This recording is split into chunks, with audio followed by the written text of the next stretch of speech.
Hello guys, welcome back to my YouTube channel. मेरा नाम है जय। तो आज की वीडियो में हम इंट्राडे के बारे में बात करने वाले हैं।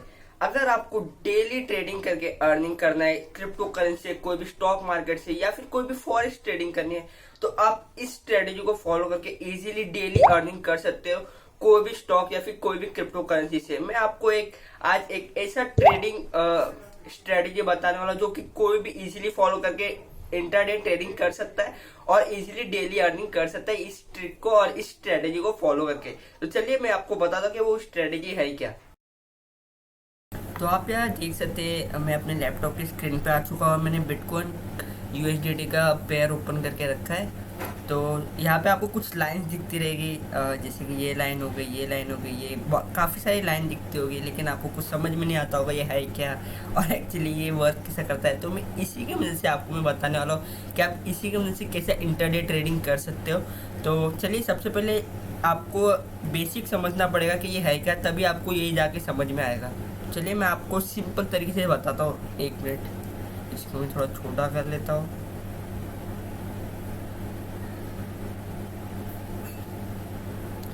फिर ये सब हाइड कर लेते हैं, इसे भी हाइड कर लेते हैं। अभी आपको एक सिर्फ नॉर्मल ग्राफ दिखता होगा बीटीसी यूएसडीटी पेयर का, और कुछ नहीं। अगर आपने सपोर्ट और रेसिस्टेंस का नाम सुना होगा तो आपको तो डेफिनेटली पता ही होगा क्या सपोर्ट और रेसिस्टेंस होता क्या है और ये वर्क कैसे करता है। अगर नहीं पता तो मैं फिर भी आपको बता देता हूँ कि मान लीजिए क्या, तो आप यहाँ देख सकते हो अभी जो मार्केट है अभी थोड़ा ये डाउनफॉल में चल रहा है। अभी जो मार्केट चल रही है कुछ ऐसी चल रही है, मार्केट ऐसी चल रही है डाउनफॉल में, है ना। तो अभी इधर सपोर्ट और रेसिस्टेंस कैसा है आपको समझ में आएगा। मैं आपको बताऊँ तो इधर आप देख सकते हो मार्केट ने यहाँ से अप ट्रेंड लिया है, यहाँ से इसने बाउंस बैक हुआ है। मतलब मार्केट के लिए ये एक सपोर्ट है, मार्केट के लिए एक चीज़ सपोर्ट है, और जो मार्केट का रेसिस्टेंस है वो ये रेसिस्टेंस है। अभी नहीं समझा तो मैं आपको सिंपल वर्ड से समझाता हूँ कि ये अपना बेस लाइन है। यहाँ से मार्केट ऊपर जब स्टार्ट हुई थी, ठीक है, तो अगर मार्केट यहाँ से ऊपर जा रही है, अप ट्रेंड मूव हो रही है यहाँ से, और फिर यहाँ से इसे रिजेक्शन मिलती है, मतलब कि यहाँ से प्राइस वापस से डाउन होने लग जाता है, मार्केट वहाँ से रिजेक्ट होकर नीचे आ जाती है। तो ये क्या, इसे हम क्या बोलेंगे, इसे हम बोलेंगे रेसिस्टेंस। ये जो लाइन है ये एक रेसिस्टेंस की तरह वर्क कर रही है। इतना समझ में आ गया। अभी सपोर्ट क्या होता है, तो मार्केट यहाँ से अप ट्रेंड में तो जा रही थी, लेकिन यहाँ से इसने वापस जब रिजेक्शन लिया तो फिर हमें ये देखना है कि मार्केट वापस से कहाँ से ये बाउंस बैक होगी। मतलब कि मार्केट ने यहाँ तक तो आया, फिर अगर मार्केट यहाँ से वापस से ऊपर चल जाती है, जो बिटकॉइन का प्राइस है यहाँ से वापस ऊपर चले जाता है, तो हम बोल सकते हैं कि ये जो प्राइस रेंज है, ये जो लाइन है, ये इसके लिए एक सपोर्ट है। तो फिर कुछ ऐसा ही सपोर्ट और रेसिस्टेंस भी वर्क करता है। जब भी मार्केट अप ट्रेंड में जाती है, कोई भी एक ऐसे एरिया से बार बार रिजेक्ट होती है, तो उसे हम रेसिस्टेंस बोलते हैं। क्लियर।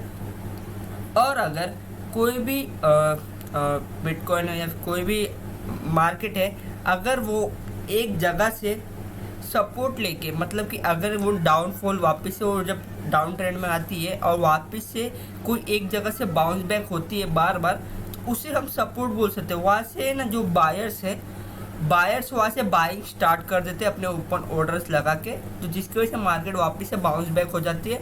और जो रेसिस्टेंस होता है वहाँ से लोग अपना जो सेलिंग रहता है, टारगेट जो रहता है, टारगेट सेलिंग 1 सेलिंग 2, वहाँ से वो सेलिंग करने लग जाते हैं, तो इसलिए उसको रिजेक्शन मिलती है। तो कुछ ऐसा ही सपोर्ट और रेसिस्टेंस काम करता है। तो इसी को आपको ध्यान रख के ट्रेडिंग करना है। बहुत ही सिंपल है, काफ़ी डिफ़िकल्ट नहीं है, कोई भी इजीली कर लेगा। अगर आप न्यू हो ट्रेडिंग में तो फिर आप भी कर लोगे।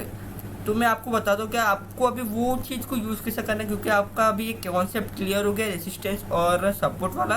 तो चलिए मैं आपको अभी एक इंडिकेटर बताता हूँ जो आप यूज़ कर सकते हो और इजीली डेली ट्रेडिंग कर सकते हो। तो मैं सिंपली इसे सब क्लियर कर देता हूँ पहले।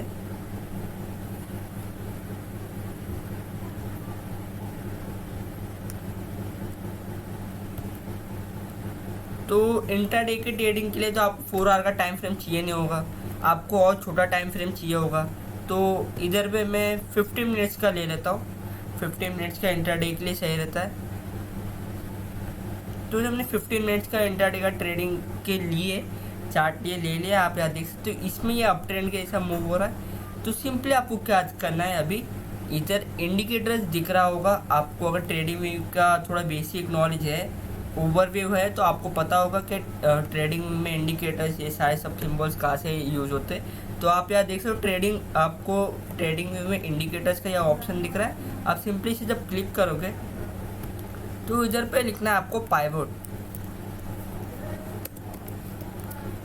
जैसे आप पाइवोट लिखोगे तो पाइवोट लिखने के बाद आपको दो ऑप्शन आएंगे, pivot points high and low. ये सिर्फ आपको हाई और लो बताएगा, लेकिन आपको पाइवोट पॉइंट्स स्टैंडर्ड को यूज़ करना है।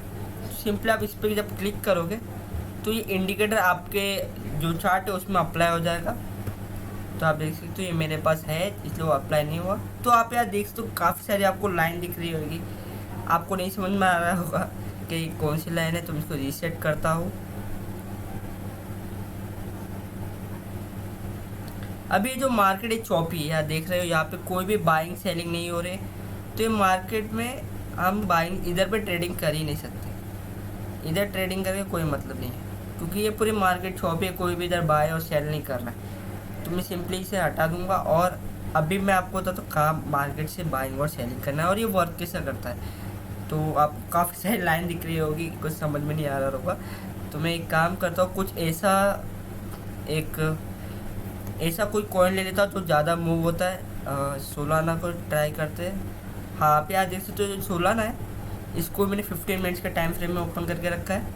ये ज़्यादा वॉलेटाइल है तो आपको इजीली समझ में आएगा, लाइन थोड़ी दूर दूर दिखेगी। तो आप यहाँ देख सकते हैं अभी ये सपोर्ट और रेजिस्टेंस क्या है, ये जो है अभी मार्केट यहाँ चल रही है। इधर पे आर का मतलब क्या है मैं पहले बता दूं। इधर जो R1 R2 R3 है, ये आर का मतलब है रेसिस्टेंस, ठीक है। ये जो आर का मतलब है वो है रेसिस्टेंस, और इधर जहाँ भी एस लिखा होगा, जो एस है, ये एस का मतलब होता है सपोर्ट, ठीक है। और ये जो पी है, पी का मतलब होता है कहाँ से मार्केट स्टार्ट हुई और कहाँ से एक बाउंस बैक ली है, तो उसे पी बोलते हैं। तो अभी आप यहाँ देख सकते हो यहाँ से जो पी है, यहाँ से मार्केट स्टार्ट हुई थी, तो यहाँ से इसने बाउंस बैक लिया। जब यहाँ से अप ट्रेंड में जाने लगा तो यहाँ पे आपको R1 दिख रहा है, ये R1 आपको विजिबल है। जो R1 है ये एक रेसिस्टेंस था इसके लिए, अभी है नहीं लेकिन था, ये एक रेसिस्टेंस के साथ वर्क कर रहा था। तो फिर आपको ना वेट करना, जब भी ये मार्केट ने इस रेसिस्टेंस को ब्रेक किया, जब भी ब्रेक करता है रेसिस्टेंस को, तो फिर आपको बाइंग करनी। जब भी मार्केट ये जो इसका जो रेसिस्टेंस है इसने ब्रेक किया, जैसे इसने ब्रेक किया ऐसा, और ये जब वापस ऊपर जाने लगा तो आपको इधर से बाइंग कर दी, किधर पे, इधर पे बाइंग करनी। फिर आपका जो टारगेट होगा वो क्या होगा, आप वहाँ से बाइंग तो कर लोगे, लेकिन टारगेट क्या होगा, टारगेट होगा आपका दूसरा रेसिस्टेंस। जब ये रेसिस्टेंस ब्रेक होता है तो फिर इसका जो दूसरा रेसिस्टेंस है ये उसके पास तो ज़रूर जाता है। तो आप यहाँ देख सकते हो जो सेकंड रेसिस्टेंस है R2 यहाँ दिख रहा है आपको, इधर विजिबल है R2, यहाँ पे ये R2 है। ये R2 जो है ये इसका दूसरा रेसिस्टेंस है। ये पहला रेसिस्टेंस इसने ब्रेक किया, जैसे ये पहला रेसिस्टेंस जब ब्रेक करता है तो फिर आपको वहाँ पे बाइंग करनी। आप कोई भी रिस्क मैनेजमेंट होगा, टेक प्रॉफिट, स्टॉप लॉस, वो तो आपको पता होगा, वो सब आपको यूज़ करना है और आपको एंट्री लेनी है, बाइंग करनी है। तो फिर आपको दूसरा जो रेसिस्टेंस है उसका तब तक आपको वो सेलिंग नहीं करना है। जब भी वो दूसरा रेसिस्टेंस हिट होता है, हिट होने के बाद अगर उसको रिजेक्शन नहीं मिलती है तो आपको वहाँ पे भी सेलिंग नहीं करनी है। उसको अगर रिजेक्शन नहीं मिली तो आपको सेलिंग नहीं करनी है। मैं क्या बोल रहा हूँ ध्यान देना, अगर उधर से भी उसको रिजेक्शन नहीं मिलती है तो आपको सेलिंग नहीं करनी है। आप यहाँ देख सकते हो R2 इसने जब इधर ब्रेक किया तो इसको रिजेक्शन यहाँ नहीं मिली, इसने इसको भी ब्रेक किया और फिर ये R3 के ऊपर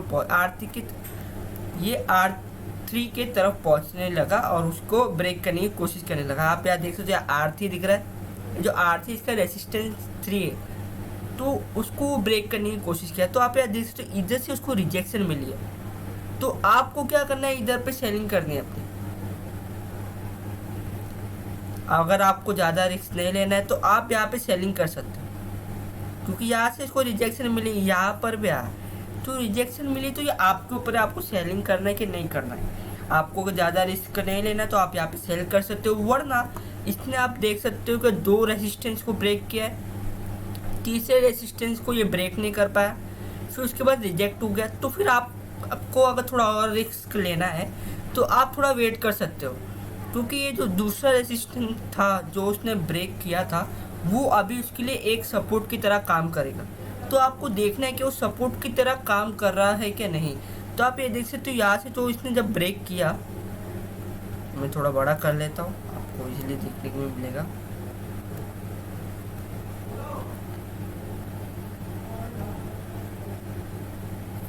तो आप यहाँ देख सकते हो जब इसने जैसे रिजेक्शन मिली इसको, ये क्या था हमारा R3 था, R3 से जब रिजेक्शन मिली तो आप यहाँ सेल्स कर सकते हो।